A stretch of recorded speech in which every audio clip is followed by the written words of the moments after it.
সারা দেশে কিছুটা কমতে শুরু করেছে হাম পরিস্থিতি। এ বিষয়ে আরও জানতে আমরা সরাসরি যুক্ত হচ্ছি কুষ্টিয়ায় প্রতিনিধি মাহমুদুল হাসানের সঙ্গে।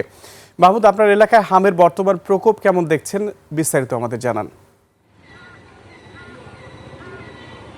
সুমন, আপনি যেমনটি বলছিলেন, সারা দেশে হাম আক্রান্ত যে সকল জেলা আছে কুষ্টিয়া কিন্তু তার মধ্যে অন্যতম। আমরা দেখেছি যে এখানে হাম উপসর্গ শুরু হওয়ার পর থেকেই কিন্তু হু হু করে হাম আক্রান্ত রোগীর সংখ্যা বাড়ছে। আমি যদি আপনাকে গত 24 ঘন্টার পরিসংখ্যানটা জানাই, যে এখানে কুষ্টিয়ায় গত 24 ঘন্টায় হাম আক্রান্ত 19 জন শিশু কিন্তু কুষ্টিয়ার বিভিন্ন হাসপাতালে ভর্তি হয়েছে এবং এখন পর্যন্ত প্রায় শতাধিক শিশু হাম উপসর্গ নিয়ে কুষ্টিয়ার মেডিকেল কলেজ হাসপাতাল, কুষ্টিয়া জেনারেল হাসপাতাল এবং উপজেলার যে বাকি 5টি স্বাস্থ্য কমপ্লেক্স সেখানে চিকিৎসাধীন আছে। আমি আপনাকে আরেকটু জানিয়ে রাখি যে এই পর্যন্ত জেলায় মৃত্যুর সংখ্যা 13 জন এবং হাম আক্রান্ত শুধুমাত্র যে শিশুরাই মৃত্যুবরণ করছে সেটা কিন্তু না।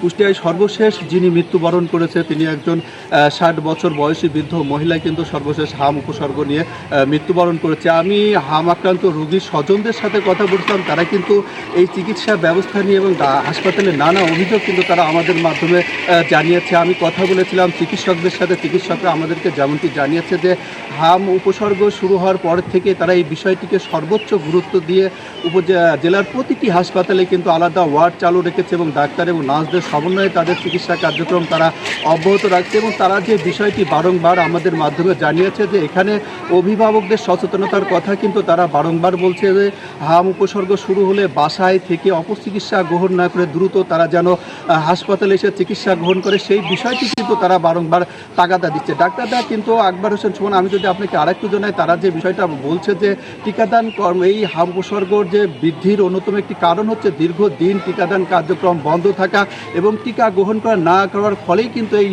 প্রকোপ দিনে দিনে আরও বৃদ্ধি পাচ্ছে। তারা এমনটা জানিয়েছে যে টিকাদান কর্মসূচি অব্যাহত থাকলেও এটা পর্যায়ক্রমে হাম উপসর্গ শুরু হবে।